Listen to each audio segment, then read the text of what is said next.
pastor, muito tempo de ministério, pastor querido. Eu a conheci há menos tempo, irmão também do missionário Clerisnan, também foi missionário em vários países. Atualmente ele é pastor na Igreja Batista Betel em Sorocaba, já há alguns anos. 4 anos. 4 anos já, onde também foi pastor Paulo Felipe, que é o nosso atual secretário de missões. Você vai receber a palavra nessa noite, amém, querido? Eu quero ouvir a Deus nessa noite. Abra teu coração, que o Espírito Santo venha falar nessa noite nas nossas vidas, em nome de Jesus, amém? Amém. Muito obrigado. Graça e paz, povo amado de Deus, amém? Que honra para mim voltar aqui, voltar a esse lugar. Mas alguém já está pensando, eu nunca vi esse cara por aqui. Bem, a última vez que eu estive aqui foi há 30 anos exatamente, pregando nesse lugar, e onde minha filha também foi apresentada. Minha filha Jéssica agora está servindo ao Senhor ali no Peru, está ajudando o pastor Clerisnan, e ela nasceu em Campinas, foi apresentada aqui nessa igreja, e nós temos uma história de muita gratidão aqui neste lugar. Um tempo que estávamos nos preparando para ir para o Peru. Louvo a Deus pela vida de vocês. Existe alguma coisa, alguma ligação, onde Deus me chamou para missões. Eu estava no seminário me preparando. Na verdade, eu queria mais ajudar o meu pastor. Era um pastor leigo ali em Brasília, mas é o pastor responsável pela abertura da obra no Acre, pela abertura da obra no Peru. Era um pastor simples, uma pessoa muito simples, mas uma paixão muito grande por missões. Então eu lembro quando o Clerisnan, Deus colocou no coração dele o desejo de ir para o Acre. Muita gente dizia que era uma loucura, porque ainda tinha aquela ideia que o Acre não existe, né? Que nunca tinha visto um acreano na vida, e o Acre existe, é um lugar muito lindo. Hoje nós temos uma linda igreja ali. Muitos criticaram, disseram um desperdício de gente, porque haviam poucas pessoas formadas em teologia naquela época, mas o pastor aceitou o desafio e enviou. Mas voltando aqui ao nosso ponto, ele estava preparando mais para ajudar a igreja. Morava em Brasília, dizia, não quero ser pastor, mas eu quero ser útil na obra do Senhor. E quando eu fui na terra, nosso querido pastor Léo, naquela região, ali Deus abriu os meus olhos. Eu estive em Candiba, a Neide sempre falava, puxa, vai visitar minha terra, você vai amar. Mas a Neide era tão gostosa, eu não sabia dizer não. Eu falei, puxa, eu vou desperdiçar minhas férias indo lá na terra da minha cunhada. E eu falei, vou, Neide, mas semana que vem eu estou aqui. Quando eu cheguei, cruzei assim, entrei na cidade, me receberam muito bem. E choveu aquela noite demais, aquela noite choveu tanto, que caiu a única entrada, a única ponte de entrada para a cidade, e o que seriam uns 2, 3 dias, eu passei 1 mês em Candiba, Deus tratando a minha vida, Deus tratando o meu coração com respeito à grande necessidade, e foi ali que Deus me chamou para missões. E eu voltei, eu lembro que eu peguei um ônibus em Montes Claros, voltando para Brasília, sem conseguir dormir, e de manhã eu falei, Senhor, para onde o Senhor quiser, eu quero te servir. O que eu não sabia que era uma resposta de uma oração de uma mulher que, quando ainda era adolescente, ela teve um chamado missionário. E quando ela casou, ela viu que aquilo não ia dar certo, porque o esposo dela era um empresário e com certeza não ia querer acompanhá-la, nem ir com ela a nenhum campo missionário. Mas ela fez uma oração, ela disse, Senhor, eu não tenho filhos, mas se um dia o Senhor me der filhos, eu consagro todos eles para a obra missionária. Ela não tinha filhos ainda. E Deus lhe deu filhos. E dos filhos, eu, Clerisnan, e um punhado de netos e bisnetos que estão hoje no mundo servindo a Deus para a honra e glória do Senhor. Então não desanime a tua oração, Deus tem guardado. Eu gosto muito do texto quando Zacarias está no templo e aparece um anjo e diz, a tua oração foi respondida. Aí vem aquela pergunta, mas que oração? Se o anjo hoje aparece para você e diz, olha filha, a tua oração foi respondida. Você tem guardado o que você tem pedido a Deus? Tem hora que Deus responde a oração e a gente pensa, puxa, que sorte, né? Nem esperava. Já aconteceu isso com você? Depois alguém, não, cara, a gente estava orando por isso. Então, irmãos, não desanime, continue colocando diante do Senhor. Muito obrigado, pastor, pelo convite para estar aqui, começando nessa série de ministrações, vencendo pelo poder de Deus. E hoje nós vamos começar compartilhando, vencendo a tristeza, baseado no Salmo 42. Existe um texto muito interessante para mim, é um texto daquele jovem que anda com o profeta Eliseu, e um dia ele acorda, e quando ele acorda, ele dá uma espreguiçada, vai lavar a cara. Quando ele olha, ele vê que a cidade está cercada por um exército inimigo. E os irmãos já conhecem esse texto, sei que a igreja tem bastante conhecimento da palavra, e uma das coisas, ele volta correndo, desesperado, ele chama o profeta e disse: olha, o exército inimigo está ao nosso redor. O que o profeta fala com ele? Vocês se lembram? Alguém me ajude aí, por favor? Eu trabalho um pouquinho com feedback. Se vocês não respondem, aí eu demoro mais, tá? Então, se vocês quiserem terminar rápido, me respondam. O que o profeta faz naquele momento? Vocês lembram? Pediu: Senhor, qual foi a oração? Abra os olhos. Não sei se vocês já notaram, ele não fez: Senhor, envia os teus anjos, envia um exército de anjos e tal. Ele só fala: Senhor, abre os olhos. Um acorda só vendo miséria, só vendo desgraça. Outro acorda consciente que o exército do Senhor já está ali e não importa quem vai se levantar. E é muito importante, a nossa intimidade com Deus nos leva a ter essa perspectiva. O Senhor está aqui, irmãos. Há um encontro com Deus nessa noite. Você veio e eu tenho certeza que teu coração está preparado para isso. E eu não vou pedir que Deus envie anjos nessa noite, mas que Deus abra os nossos olhos, que Deus abra os nossos ouvidos. Esteja na expectativa que Deus tem uma palavra para você e que Deus tem prazer de falar conosco. Amém, queridos? Então vamos seguir o livro de Salmos. Eu não vou entrar nessa introdução tão longa que tem aqui nesse material, mas é interessante ter um texto quando o apóstolo Paulo, ele fala, ele escreve para a igreja, ele diz: olha, falem entre vocês, entre salmos e hinos. E como que você pensa uma igreja conversando entre salmos e hinos e louvores? E como que funcionaria isso? Você já pensou? Como funcionaria? Chega o pastor: o Senhor é meu pastor, nada me faltará. E vai cada um citando um salmo para tentar encaixar a conversa. É assim que se fala entre salmos. Vocês já notaram que o livro de Salmos, e isso me chama a atenção, fala sobre todo tipo de história. Tem salmo que é só alegria, só maravilha. Tem salmo que eu falo: meu Deus, se eu chegar no fim aqui eu desisto. Aí quando eu chego no fim tem uma esperança, tem uma expectativa. Ele sempre termina: não importa o que está acontecendo, nem o que aconteceu. No fim, há uma perspectiva de que o Senhor vai agir sobre as nossas vidas. Assim funciona o livro de Salmos. Jesus citou bastante esse livro, e ele nos prepara tanto para voar como para cantar. Quando nós aprendemos, Jesus cita o livro de Salmos, os apóstolos usaram o livro de Salmos várias vezes. Esses textos sempre foram mencionados, e hoje nós vamos compartilhar um pouquinho de um salmo muito interessante para mim. Primeiro porque quem está vivendo essa situação é um homem segundo o coração de Deus. Ele está passando por um momento de profunda agonia, de profunda angústia. E aí vem aquela pergunta, quando fala sobre Davi, um homem segundo o coração de Deus. Você já suspeitou dessa declaração alguma vez? Eu, como pastor, já há 38 anos, de vez em quando: pastor, mas se Davi era segundo o coração de Deus, e aquela história, e aquela outra, e aquela outra. Vocês já pensaram um pouquinho nessa história? Que a gente fala: amém, irmão, fala para o teu irmão, Davi segundo o coração de Deus. Amém, irmão, tá. Mas Davi tinha uma marca, uma coisa muito interessante.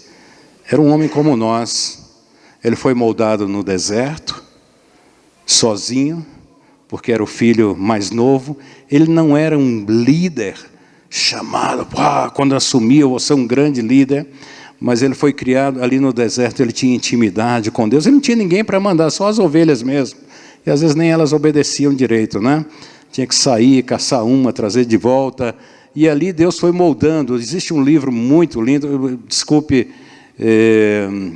eu não sei se em português, é um livro que chama O Perfil de Três Reis. Trata sobre a vida de Saul, Davi e Absalão. É um livro sensacional. Em espanhol, El Perfil de Tres Monarcas. Excelente, recomendo. Eu já li várias vezes, gosto muito desse livro, porque ele compara a história dos três.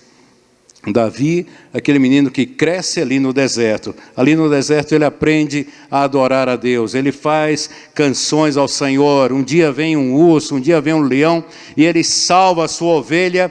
E ele disse, puxa, eu sou o seu pastor. E como eu sou o seu pastor, o Senhor é meu pastor e nada me faltará. Ele começa a ligar no seu dia a dia. E é interessante que quando há uma guerra, e que agora ele foi ungido por Deus como o futuro rei de Israel, e um dia ele vai levar comida, vai levar o lanche para os seus irmãos que estão numa suposta guerra. Chega lá, tem um inimigo que durante 40 dias eles se reúnem, e o inimigo aparece, zomba deles, e todo mundo esconde, volta para casa, e era assim. E dizia que estava em guerra. Isso não é guerra, irmãos. Lamentavelmente, muito crente tem vivido esse tipo de guerra. Diz, não, eu estou na batalha, eu estou nisso, mas a única coisa que estamos vendo é o inimigo se levantando, o inimigo ameaçando o povo de Deus, até que alguém, segundo o coração de Deus, se levanta e diz, quem é esse cara? Mas não é essa história que eu vou contar, né? Não é a história de Davi e Golias, mas aquele homem, aquele menino que Deus usou ali no começo, agora ele está chegando em um momento, ele se tornou o rei de Israel, ele trouxe para a cultura, para o seu reino, um tempo de adoração, de intimidade com Deus. O que ele vivia no seu governo, ele queria que cada súdito vivesse também no seu relacionamento com Deus. Ele sabia que o segredo está ali. Então nós vamos lá no Salmo 42. Não assustem não, tem muitas páginas aqui, irmãos. Mas eu não... Eu tinha uma companheira de missões no Uruguai, e às vezes ela trazia tipo um livrinho, e o pessoal, os meninos eram muito cruéis, eles começavam a contar cada página que passava, de vez em quando um levantava para ver quantas faltava, e às vezes nem escutava. Então não fiquem olhando para as folhas, tá, queridos? Vamos lá no Salmo 42, vencendo a tristeza. Na igreja eu digo que esses óculos são para assuntos espirituais, porque só uso mesmo para leitura, graças a Deus ainda. Salmo 42, como a corça anseia por águas correntes, a minha alma anseia por ti, ó Deus. A minha alma tem sede de Deus, do Deus vivo. Quando poderei entrar para apresentar-me a Deus? Minhas lágrimas têm sido o meu alimento de dia e de noite, pois me perguntam o tempo todo. O que perguntam para ele? Cadê seu Deus, cara? Quando eu me lembro dessas coisas, eu choro angustiado, pois eu costumava ir com a multidão, conduzindo a procissão à casa de Deus, com cantos de alegria e de ação de graças, entre a multidão que festejava. Por que você está assim tão triste, ó minha alma? Por que está assim tão perturbada dentro de mim? Põe a sua esperança em Deus, pois ainda o louvarei. Ele é o meu Salvador e o meu Deus. A minha alma está profundamente triste, por isso de ti me lembro desde a terra do Jordão, das alturas do Hermon, desde o monte Mizar. Abismo chama abismo ao rugir das tuas cachoeiras, todas as ondas e vagalhões se abatem sobre mim. Conceda-me, ó Senhor, o seu fiel amor de noite esteja comigo a sua canção, e a minha oração ao Deus que me dá vida. Direi a Deus, minha rocha, por que te esqueceste de mim? Por que devo sair vagueando e pranteando, oprimido pelos inimigos? Até os meus ossos sofrem agonia mortal, quando os meus adversários zombam de mim, perguntando-me o tempo todo, onde está o seu Deus? Por que você está assim tão triste, ó minha alma? Por que está assim tão perturbada dentro de mim? Põe a sua esperança em Deus, pois ainda o louvarei. Ele é o meu Salvador e o meu Deus. Obrigado, Pai, pela Tua palavra, que é viva, que é eficaz, e que ela, neste momento, Senhor, venha de encontro ao mais profundo do nosso ser. Quebranta-nos, ó Pai, quebranta-nos. Nós sabemos que o Senhor tem prazer de falar com os Teus filhos. E eu te peço, fala conosco nessa noite. Eu não quero não quero trazer nada meu, eu quero trazer uma palavra do Teu coração, ao coração dos Teus filhos, o Teu rebanho, Tuas ovelhas preciosas para Ti, Senhor. Nós te agradecemos, nós nos apresentamos diante de Ti e pedimos, abre os nossos ouvidos, abre todo o nosso ser. Nos rendemos a Ti, Senhor, nesta noite, para a honra e glória do Teu nome. Amém, amém, amém. Salmo 42, a alma que anela por Deus. Na verdade, esse salmo ele vem ligado com o Salmo 43. Depois de um tempo, separaram esse salmo. E ele é escrito por Davi exatamente quando Davi está fugindo, imaginem de quem? Depois de tanta história, de tantas coisas maravilhosas, de tantas conquistas, chega um momento, parece que o tempo passa, e não sei que expressão nós vamos usar, mas o seu próprio filho se levanta contra ele, começa a fazer um plano de governo, começa a dar atenção aos súditos e dizendo, puxa, se eu fosse rei eu ia fazer isso. E o pessoal começa a admirar Absalão, e chega um determinado momento, Absalão toma o governo do seu pai, e seu pai tem que fugir, está sendo exilado por causa do próprio filho. E ali ele vai para o deserto. Ele vai para o deserto. Pessoas que tinham coisas guardadas no coração contra Davi há muito tempo, vão para a estrada para julgar, para zombar, tipo, bem feito, sabia que isso ia acontecer com você, está recebendo a recompensa. Os amigos desaparecem, e é um dos salmos mais inquietantes. O drama é o mesmo de muitos de nós. O que deixava ele triste é que as pessoas estavam sempre questionando, e o seu Deus? Alguma vez você já passou por um momento assim, um momento tão difícil, que diz, será que eu errei em algum lugar? Será que eu perdi o caminho? Eu, como pastor, quantas vezes tenho passado momentos assim? Será que era para continuar? Igual eu vim, hoje eu peguei o Maps para chegar na casa do pastor Paulo. E as mulheres são muito espertas, elas notam que tem alguma coisa errada, né? Ela fala, por que nós voltamos aqui agora nesse lugar? É que ele tinha mandado entrar em outro lugar, e depois ele reconheceu que não era lá, era para voltar para cá. Então dobra para a direita, depois dobra para a esquerda, volta para a direita de novo, para a esquerda de novo, e para no mesmo lugar. E às vezes nós estamos vivendo assim, meio sem uma orientação segura. Às vezes eu já sei como funcionam as coisas. Eu, como pastor, tenho observado muito, algumas pessoas chegam a um determinado momento, que quando você lê um texto da Bíblia, ele já fecha o coração e diz, eu já ouvi essa mensagem. Tipo, Deus, perdeu. Não é comigo. Essa mensagem, que bom se minha mulher tivesse vindo hoje, ou meu marido tivesse vindo. Irmãos, não use essa desculpa. Deus está falando para quem veio. Tá? Fica, puxa, chega em casa, meu amor, se você tivesse ido, a mensagem foi só para você. Eu acho que eu fui lá só para anotar mesmo, porque não era para mais ninguém. Não, ele que não veio, não era para ele, é para você. Talvez você vai compartilhar o que Deus está fazendo, o que Deus vai fazer na sua vida nessa noite. Amém, queridos? Então chega um determinado momento que parece que as coisas não estão dando certo.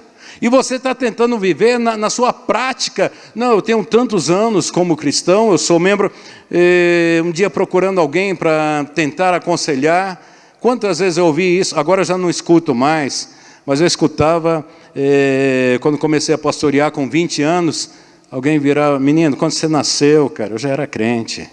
Em outras palavras, você não tem nada para me ensinar. Eu falei, mas eu não quero te ensinar, eu quero trazer uma palavra de Deus ao seu coração.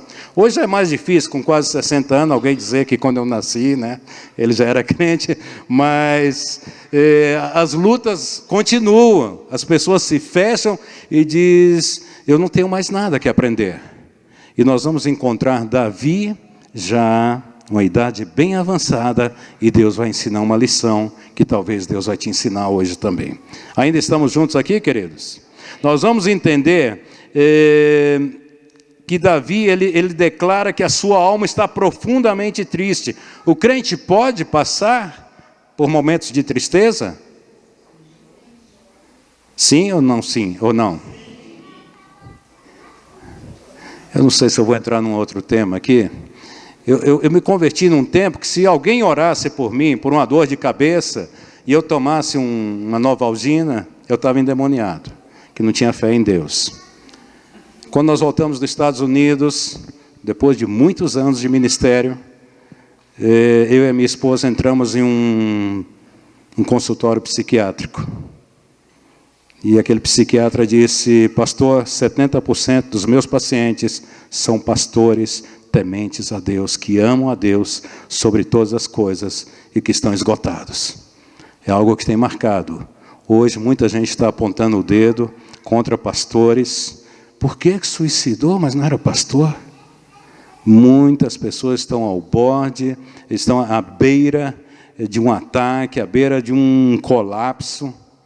E é tempo de começar a cuidar, e é tempo de começarmos a viver ou andar junto com as pessoas, ensinando esse princípio que o homem, segundo o coração de Deus, que conduziu o povo de uma vida de conquista, uma vida maravilhosa, agora quase no fim da vida, como que dizendo: puxa vida, será que eu cometi um erro de ter me tornado um servo de Deus? Será que eu não deveria ter feito outra coisa? Os pastores são atacados profundamente sobre isso. Então Davi está aqui num momento muito desfavorável. Ele já não era mais jovem, irmãos. Primeira coisa que nós vamos ver, uma época desfavorável. Ele não era mais jovem, já não tinha todo aquele vigor. Muita gente é apaixonada por Deus no início de tudo. Queremos conquistar todas as coisas, toda a cidade. Eu lembro quando novo convertido e tinha uma senhora que dizia: não, isso aí vai apagar. Não, isso aí vai passar. Eu já fui assim também.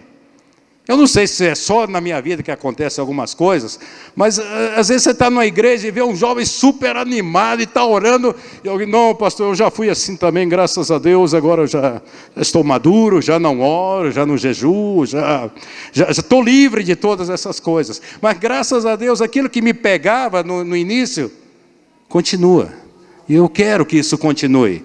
Quero que continue até que o Senhor venha.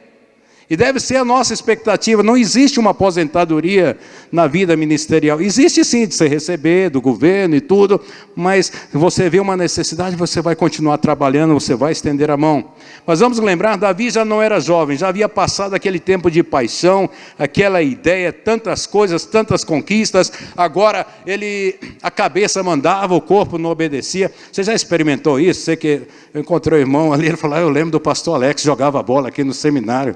A minha mente nem conseguiu assimilar a ideia de que um dia eu joguei bola, irmãos. Ficou assim dando volta, já viu quando fica assim dando volta e você tem que deletar, tem que ligar de novo para voltar e encaixar no tempo que jogou bola. Eu fui no encontro de casais e eu me senti o próprio Romário. Eu vi uma bola assim, eu matei no peito. A mente fez toda a jogada, e quando eu tentei chutar, eu passei 2 meses, irmãos, porque uma perna virou, a outra ficou parada. Você entendeu? O que você está fazendo comigo, cara? E o Davi está passando a mesma situação, irmãos. Ele tem os sonhos, ele: puxa, eu fiz, onde que eu errei, onde que eu falhei. De vez em quando eu encontro alguém falando: não, pastor, porque aquele pecado lá, Deus estava... Não, irmãos, os nossos pecados foram perdoados. A palavra de Deus diz que Deus não se lembra mais. Eu gosto muito desse texto de Isaías. Então, mas vamos lembrar, a época não é favorável. Muita gente apaixonada no início, passa um tempinho, não conseguiu o que esperava conseguir. Estou de olho ali naquele rapaz ali, no relógio. Falei: e agora? Só que além de não ter conseguido, se levanta, o próprio filho é o seu inimigo. E faz questão de como que zombar de Deus. E aquelas pessoas que talvez foram até abençoadas por Davi, agora estão dizendo: e aí, cadê o teu Deus? Alguém já falou isso com você? Mas você não é crente, cara? Por que está acontecendo isso com você? Já ouviu que alguém já falou isso com alguém? Já ouviu uma história assim? Vamos lembrar que a situação é desfavorável. Ele foi traído e está sendo perseguido. Sabe quando gasta a sua vida com um homem segundo o coração de Deus, e agora tem que passar uma situação de traição? Mas isso não existe, pastor. Graças a Deus não existe no nosso meio. Os pastores sempre vão ser recebidos. Dia do pastor, recebe um abraço, recebe um carinho, recebe um presente. Nunca vai passar por momentos difíceis, e o rebanho tampouco. Mas você sabe que isso não é verdade. Você sabe que isso não é verdade. E Davi está experimentando isso. É o momento de perseguição, é um momento que ele já não é jovem, como dizendo, não dá para começar outra coisa, é uma situação desfavorável, ele está sendo agora traído, está sendo perseguido, não é o momento do início, e é um momento de sofrer agora, ele está sofrendo uma rasteira do próprio filho. É quando um inimigo, alguém enviado pelo inimigo, tenta destruir tudo aquilo que Deus construiu na sua vida. Talvez a gente esteja passando por momentos assim. Talvez você esteja passando. Vamos encontrar também que não era um ambiente favorável. Era um deserto. Ele está num deserto. Mas uma coisa boa é que não existia deserto no coração de Davi. Às vezes nós estamos em lugares super confortáveis, mas a nossa vida está seca.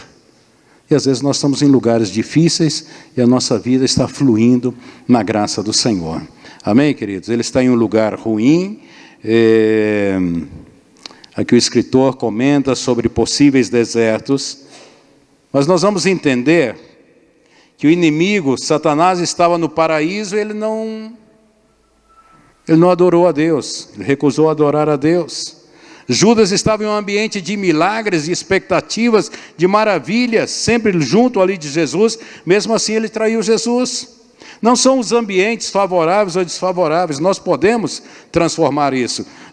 Há 2 anos nós tivemos, acho que foi há 2 anos, um encontro de missões transculturais, e se falou muito sobre a igreja perseguida, e alguém estava representando as igrejas perseguidas, e conversando com algum desses líderes, a pergunta era o seguinte: o que é que eles esperam? O que é que a igreja, onde os irmãos estão sendo degolados por causa do Evangelho, o que é que eles querem? Como que nós podemos ajudar essas pessoas? Muitos estavam pensando até um jeito de trazê-los, tirá-los daqueles lugares. Mas o clamor de todos era o mesmo: por favor, orem por nós, que nós não venhamos negar a Jesus, porque com a nossa morte, muita gente está se convertendo ao Senhor, está havendo um grande avivamento nesse lugar, nesses lugares onde muitos servos de Deus estão morrendo, estão passando por momentos difíceis, mas estão vivendo uma vida de intimidade com Deus. Ainda estamos juntos, queridos? Amém? A nossa ação pode gerar um ambiente de transformação. Como nós vamos reagir?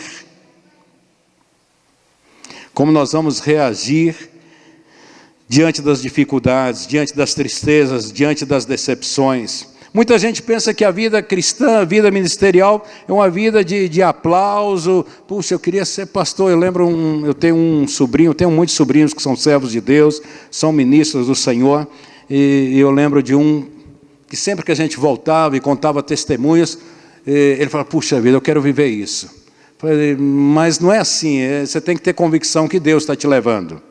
Não, mas eu quero voltar e contar esses testemunhos. E um dia ele decidiu ir por conta própria.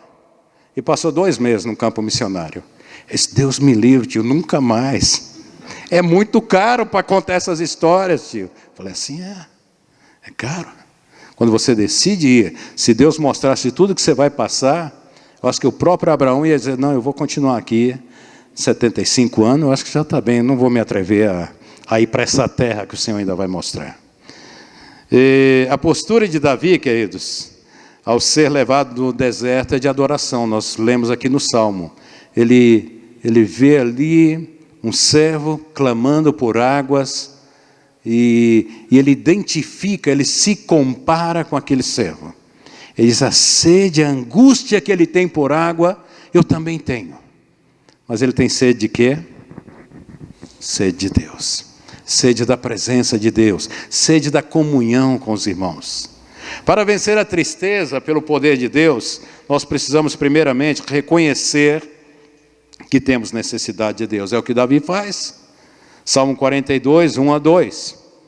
Como suspira a costa pelas correntes de águas, assim por ti, ó Deus, suspira a minha alma. A minha alma tem sede de Deus vivo.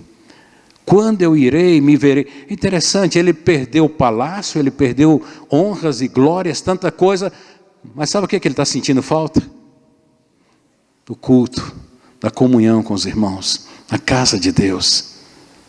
É isso que ele quase perde o equilíbrio, que a própria mulher diz: puxa vida, meu marido está dançando, parece misturou com o povo, ele não sabe nem se separar. E é tão gostoso quando a gente mistura, né? A gente começa a misturar e já não existe hierarquia, estamos juntos adorando em um mesmo espírito, e Davi sente saudade. Eu estou precisando disso.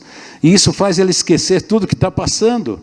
Então reconheça a sua necessidade. Ele está no deserto e agora está observando. Ele se compara a uma corça sedenta e não a um camelo autossuficiente no deserto da vida.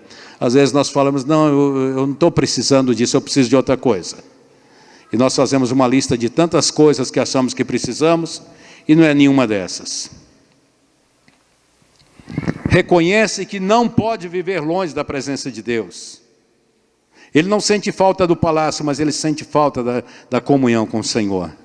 E um servo não deseja água para viver melhor, eu preciso de água para viver nadando. Não, ele precisa para sobreviver, ele está bramando para sobreviver. E Davi disse, eu preciso também disso para sobreviver. A nossa intimidade com Deus determina os passos, o caminho e como vamos vencer as adversidades da vida. Amém, queridos? Deus sussurra por meio dos prazeres, isso é uma expressão de C.S. Lewis, fala por meio da consciência, contudo grita por meio do sofrimento. Esse é o seu megafone para despertar um mundo surdo. O sofrimento nos leva a orar com maior fervor, a adorar com mais ênfase. Você já teve um momento assim de tremenda angústia e orar como nunca orou na vida? Então parece que às vezes Deus permite a gente passar por lugares, Deus está te castigando. Não, Deus está te convidando. Você já ouviu essa expressão? Eu acho que Deus está te castigando, irmão, que você não está legal. Não, Deus está te convidando. Filho, eu quero conversar com você. Filho, eu quero ouvir tua voz. Eu quero falar com você de coisas grandes. Quando você lê Jeremias 33:3, Jeremias está profetizando com muita convicção, e quando ele olha, ele está no fundo de um poço. O rei já havia destruído o que Deus mandou ele escrever. Deus manda escrever de novo, o rei destrói outra vez e joga ele lá no poço. E quando ele está lá no fundo do poço, ele diz, agora acabou, né, Deus? Agora não tem mais jeito, né? Eu acho que não. Agora eu vou descansar, né? O que Deus fala? Jeremias 33:3, clama a mim e responder-te-ei. Eu podia dizer, o único crente que tinha ali naquele país, meu Deus. E Deus fala, eu quero te mostrar, tem uma versão que eu amo, que diz, eu quero te mostrar coisas que estão reservadas exclusivamente para você. Clama a mim. Ah, Senhor, mas seria melhor se eu estivesse num lugar com ar-condicionado, é mais fácil. Mas orando lá naquele buraco, quantas histórias eu tenho escutado de pessoas, pastor, eu ajoelhei lá naquele banheiro do hospital, tudo sujo, ali eu entrei na presença de Deus e Deus fez um milagre ali. Deus nos convida em momentos de adversidade, não é para dizer, se você não fizer isso eu vou te matar, é dizendo, eu quero que você aprenda a andar comigo, é o convite de Deus. Nós precisamos então reconhecer que precisamos de Deus, para vencer também a tristeza pelo poder de Deus. Vença a tentação de pensar que Deus não te está ouvindo. Você já teve essa impressão? Parece que eu estou orando e Deus não ouve. Porque nós determinamos o tempo de Deus, não é verdade? Nós estamos vivendo em um mundo assim. O Brasil está começando. Lembro de uma vez, eu estava nos Estados Unidos, em uma reunião com a liderança, e nós tínhamos pedido uma comida. E para mim normal, chegou, começamos a comer e demorou de outro rapaz. Quando passa um pouquinho, vem o gerente do lugar e pede desculpa. O gerente vem, pede desculpa, entrega a comida com ele e disse, o senhor não precisa pagar e o senhor tem direito a voltar e comer outro lanche aqui outro dia. 1000 perdões, porque passamos de 40 segundos para atender o senhor. Eu falei, que é isso, cara? Falei, puxa, que legal aqui, né? Eu quero viver sempre nesse lugar. Só que você começa a viver nisso e começa a achar que o seu relacionamento com Deus é isso também. Deus, eu já pedi, que hora que vem? E começamos a reclamar e não crescemos com Deus. Deus responde e diz, agora eu vou trabalhar em você. Eu vou trabalhar na tua vida, talvez uma resposta que você está pedindo há muito tempo. A minha mãe, que eu contei a história bonitinha aqui no início, uma mulher que orou 8 anos pelos filhos, e quanto mais orava, mais longe de Deus nós estávamos, até entrar nas drogas, numa época que não era comum usar drogas. Mas um dia Deus trouxe, nos resgatou, e nos chamou e nos enviou. Então continue na presença do Senhor. Você precisa, não importa o que estão falando, nesses momentos de incerteza, nós vamos lembrar que o Senhor prometeu que estaria conosco todos os dias. Às vezes a gente está meio desanimado, chega, tem 3 pessoas na igreja, aí você solta aquele super versículo espiritual. Bem, irmãos, aqui já temos coro suficiente para a gloriosa promessa de Jesus, que diz: onde estiver 2 ou 3 em meu nome, eu estarei presente. Eu gosto muito de usar isso, que às vezes eu vou num culto de oração e só tem mais 2. Eu falo, espero que os outros 2 também estejam em nome de Jesus. E depois eu lembro, mas Jesus disse que estaria conosco todos os dias. Não importa o que estão dizendo, Ele promete que está conosco, mesmo nos momentos que nós pensamos que Deus está longe de nós. Você precisa simplesmente crer que Ele ouve. Existe um texto de Isaías 49, que é muito conhecido. Será que uma mãe pode esquecer do bebê que ainda mama e não ter compaixão do filho que gerou? Embora ela possa se esquecer, eu não me esquecerei de você. Essa é uma palavra de Deus para a tua vida. Receba essa palavra, eu não me esquecerei de você. Em alguns campos missionários, era uma palavra que eu mais ouvia. Diz, cara, se você morrer aqui, até chegar a notícia que você morreu, não vai dar nem tempo do povo chorar mais, que já está sepultado. Cara. Eu estava no Peru, eram 7 dias de viagem, de ônibus.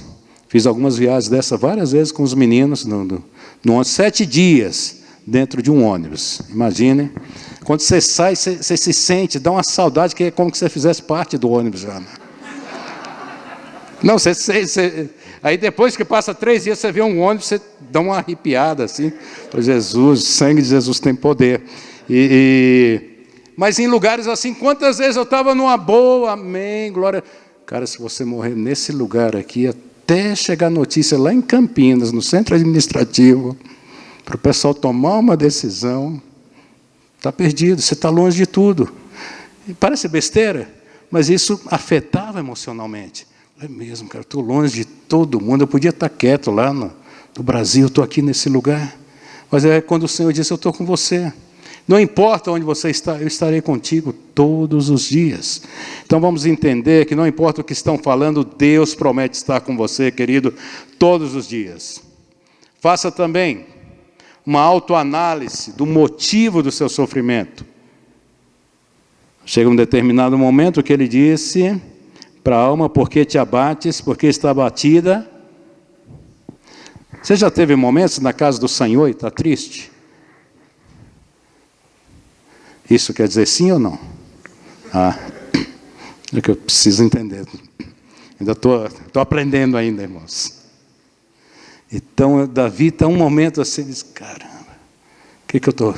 E tudo que eu fiz para Deus, onde é que eu vim parar? E começa a lamentar, mas é tanta decepção, que não existe ninguém fiel, que todo mundo... É só eu que sou crente nesse lugar. Você não é o único, não. Elias já pensou isso também.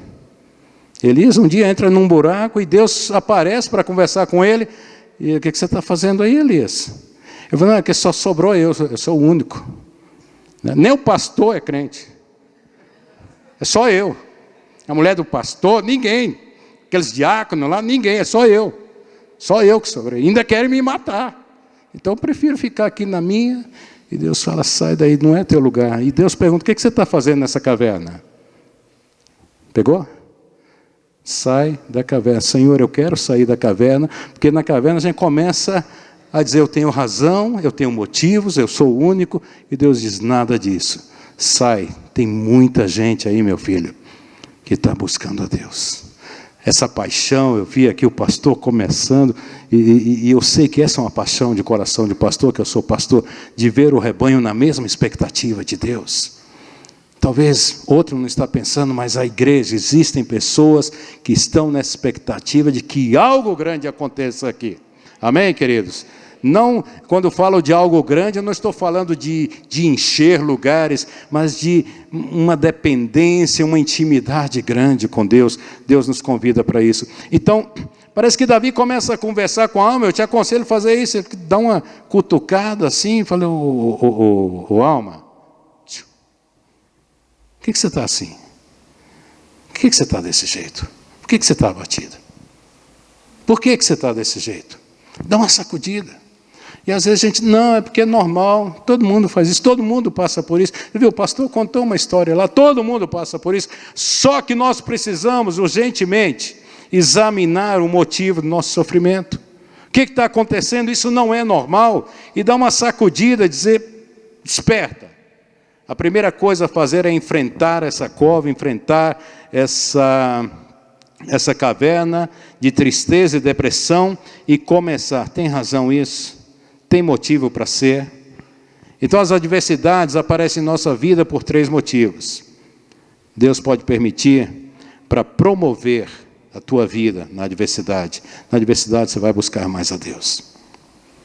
Na adversidade você vai corrigir também muitas coisas. O escritor aqui cita a história de Jonas.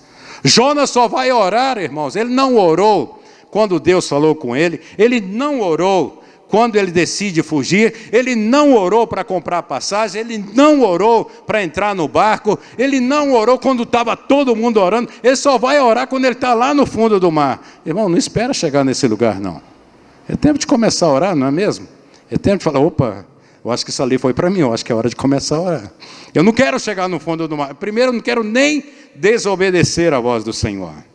Deus também usa essas adversidades para levar ao propósito. Qual é o plano que Deus tem? A igreja busca o Senhor na perseguição, e agora o salmista está despertando a sua alma, convocando ela para ver o que está acontecendo. A autoanálise é para indagar a alma qual é o motivo de estar triste. A maior bênção é existir, é ser. Você está na presença de Deus. Irmãos, esse lugar aqui é maravilhoso. Muita gente sonharia. Eu estive com um pastor amigo nosso em Atlanta, e ele foi missionário muito tempo em alguns lugares das Assembleias de Deus, e eles apoiavam 40 missionários, uma igreja pequena apoiava 40 missionários na África. E um dia ele trouxe um líder para visitar eles lá em Atlanta. Em Atlanta eu acho que é um dos lugares que mais se come no mundo, mas come mesmo. Assim como tem a feijoada no Brasil, a Atlanta vem dos escravos também, onde havia muitos escravos. Então parece que é tudo o mesmo time. Vamos dizer, tem alguma coisa engordativa, nós vamos conseguir fazer ela mais ainda, né? Se isso já é pesado, vamos fazer algo mais. Frita e depois frita de novo, né? Você frita primeiro, depois você passa de novo num creme e frita de novo, né? E depois passa um creme em cima para ficar mais. E aquele homem, quando ele entrou no restaurante e viu tudo aquilo, diz que ele parou, ele ficou olhando, e ele não conseguiu entrar e sentar na mesa. Aí o pastor voltou e falou, o que está acontecendo, filho? Ele disse, pastor, será que o céu vai ser assim? Será que o céu vai ser desse jeito? Então, para ele, aquilo que era normal para algumas pessoas, para ele era um sonho de céu. E talvez algo que para você é tão normal, é o sonho de muita gente que gostaria de poder sentar, ouvir alguém que ama a Deus, transmitir uma palavra de Deus para o seu coração, porque Deus te ama e tem uma palavra para você nessa noite. Amém, queridos? Encaixa aí, vamos tentar encaixar como quiser. Vamos já caminhando, já estamos chegando no final, nos finalmente mesmo. Me perdoe. Para vencer, nós precisamos também desabafar com Deus. Nós precisamos urgentemente de uma igreja que tenha ouvidos.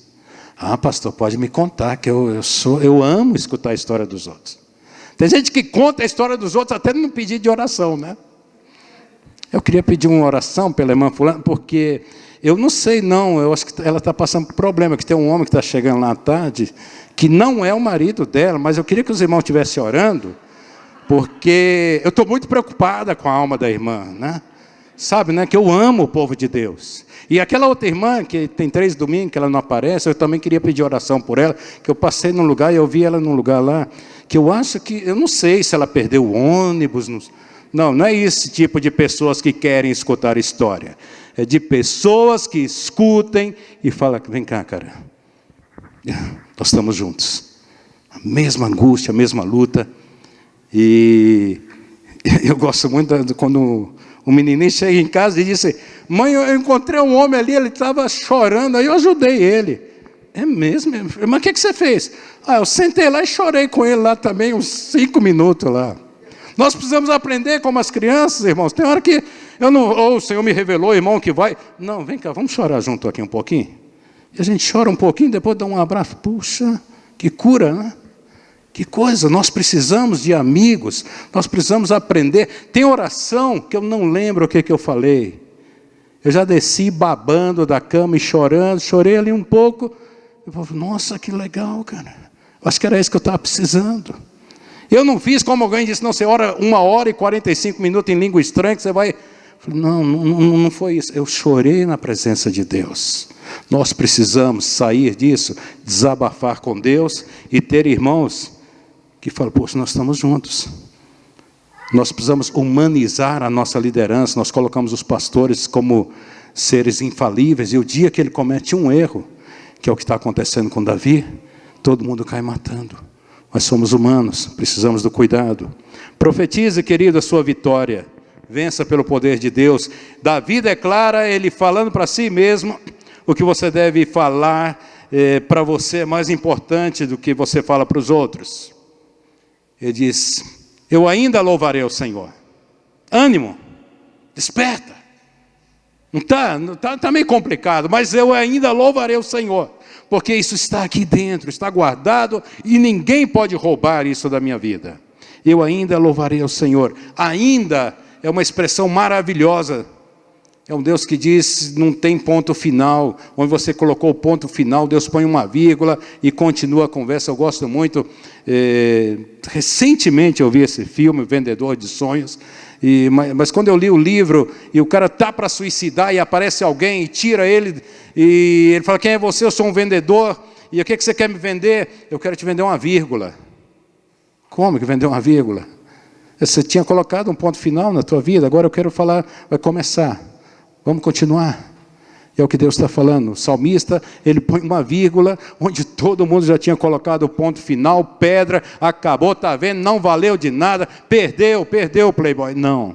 Ele está dizendo, eu louvarei, eu voltarei, eu vou louvar ao Senhor, e dele vem a geração, aquela geração que vem Jesus, queridos, que é o nosso Redentor. Amém? Ainda haverá restauração, ainda haverá libertação, ainda, coloque um ainda. Eu louvarei ao Senhor. Eu quero terminar minha vida dando frutos. Quero terminar minha vida em intimidade com o Senhor. É assim que devemos viver, por fé e não por vista. Profetiza na sua vida, eu ainda louvarei o Senhor.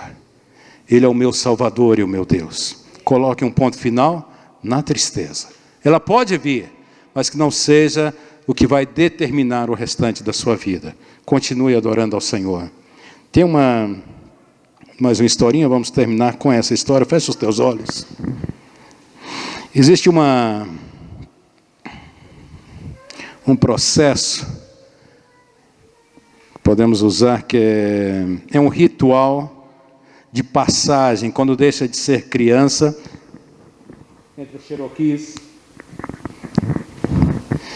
e que é o seguinte: o pai leva o filho para a floresta durante o final da tarde, venda ali os olhos e deixa o filho sozinho.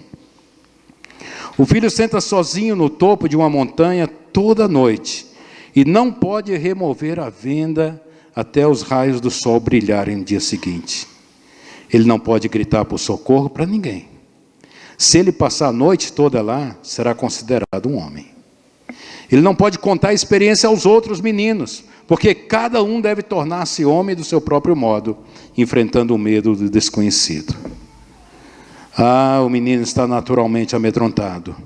Ele pode ouvir toda espécie de barulho, os animais selvagens podem naturalmente estar ao redor dele, talvez alguns humanos possam feri-lo, os insetos e cobra podem vir picá-lo. Ele pode estar com frio, fome e sede. O vento sopra a grama e a terra sacode os troncos, mas ele se senta estoicamente, nunca removendo a venda. Segundo os Cherokees, esse é o único modo dele se tornar um homem. Finalmente, após a noite terrível, o sol aparece e a venda é removida. Então ele descobre que seu pai sentado na montanha perto dele, esteve ali a noite inteira, protegendo seu filho do perigo. Não é porque você não pode ver a Deus, que Ele não está aqui. Jesus disse: meu Pai trabalha até agora e eu também trabalho. Ainda que você não vê, Deus está trabalhando no meio do seu povo. E hoje começa, ainda que você não consegue ver, Deus está começando um processo que o pastor está desafiando a igreja de ir na contramão do que o mundo está vivendo. Vitória nesse tempo de tristeza, vitória nessa situação onde o mundo todo está perdendo a esperança, as expectativas.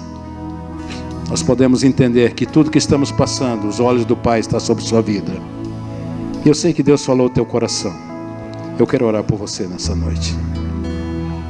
Eu quero que você levante a sua mão se Deus falou ao teu coração. Se você aprendeu alguma coisa no texto de hoje, do Salmo 42, dizendo: alma, acorda, acorda, alma. Acorda, restaure as esperanças, porque eu ainda louvarei. E esse ainda pode começar hoje, queridos. Esse ainda pode começar agora. Isso pode começar agora, um tempo de renovo. Eu comecei, há quanto tempo eu não tenho cantado, eu não cantei mais. Eu não sei cantar as músicas. Começa a cantar, começa a adorar ao Senhor, porque o Senhor está no meio do seu povo. Eu quero orar por você. Tome mais um momento, tome mais um minuto. Eu quero orar por você. Você quer que ore por você? Levante a sua mão, dá algum sinal da tua vida aí, dizendo: eu quero, Senhor, eu quero a tua palavra na minha vida. Há mais alguém? Levante a sua mão, é um sinal de fé. Vamos orar, vamos ficar de pé, porque eu quero que você ministre sobre a vida de outro irmão. Aproxime-se de alguém, com licença aqui do pastor. Ore com alguém nesse. O Senhor nos chama para ser bênção, irmãos. E nós temos esquecido desse princípio. Nos tornamos muitas vezes como uma lagoa que só recebe, está estancada, cheia de mosquito e sapo. Mas o Senhor quer que a sua igreja seja como rios de água viva. Então diga: Senhor, eu quero transmitir vida aos meus irmãos. Eu quero. Ore pelo teu irmão, ore por essa pessoa aí que está ao teu lado. Peça para Ele, em favor dele, aquela bênção que você gostaria que alguém pedisse para a sua vida. Às vezes nós queremos tantas coisas, mas começa a abençoar, começa a estender a tua mão e dizer: dá-nos amor, Senhor, uns para com os outros. Que haja lugar de segurança entre nós, que não estamos competindo, mas estamos caminhando juntos. Aleluia, Senhor, nós te adoramos, eu te adoro, Senhor, por esse momento, por esse privilégio, por esta oportunidade, Pai. E como a tua filha um dia lá na África clamou: faz de novo, Senhor. Nós pedimos: faz de novo, Senhor. Derrama do teu poder, começa a restaurar, a renovar aqueles que parece que colocaram um ponto final. Senhor, corta tudo isso, e que hoje mesmo, nessa data, algo novo eles possam marcar ali, Senhor, na folhinha, possam marcar na agenda, possam marcar em outro lugar, que nessa noite o Senhor começou algo novo nas suas vidas, lançando fora toda angústia, toda tristeza, toda corrente das trevas, e traz, Senhor, o teu espírito de alegria, o teu poder sobre o teu povo, Senhor. Derrama a tua unção de cura, de renovo. Abre os nossos olhos, Pai, como o Senhor pediu, como o Senhor abriu daquele jovem. O milagre já estava ali, os olhos precisavam ser abertos, e o milagre está. E eu te peço: abre os nossos olhos para ver o que o Senhor já está fazendo na minha vida, na vida de cada um dos teus servos. Nós te agradecemos, nós te louvamos, no nome que é sobre todo nome, o nome precioso de Jesus. Amém. Adore ao Senhor, igreja. Adore ao Senhor, adore ao Senhor.